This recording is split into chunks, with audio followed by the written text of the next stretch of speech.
మనలో చాలామంది పిల్లల్ని పెంచడం కష్టం, పిల్లల్ని పెంచడం చాలా కష్టం అని అంటూ ఉంటారు. కానీ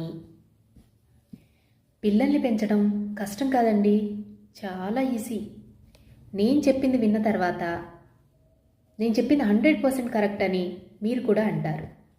మన పిల్లల్ని పెంచడం కష్టం కాదండి, వాళ్లతో పాటుగా మన అత్తగారి పిల్లాడు ఉన్నాడు చూసారా, వాడిని పెంచడమే కష్టం.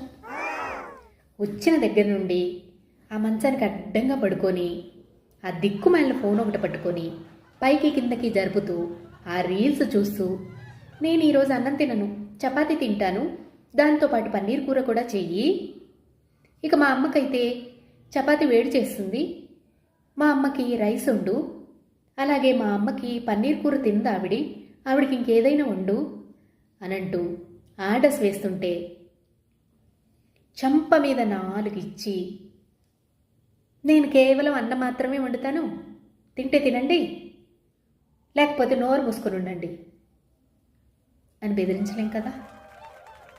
అదే మన పిల్లలు అనుకో, ఉడ్డి మీద 4 ఇచ్చి నోరు మూసుకొని వండింది తినండి, లేకపోతే ఇంకో 4 పడతాయి అని బెదిరించి పెట్టేయచ్చు. ఇప్పుడు చెప్పండి, పిల్లల్ని పెంచడం కష్టమా? మన పిల్లల్ని పెంచడం కష్టమా?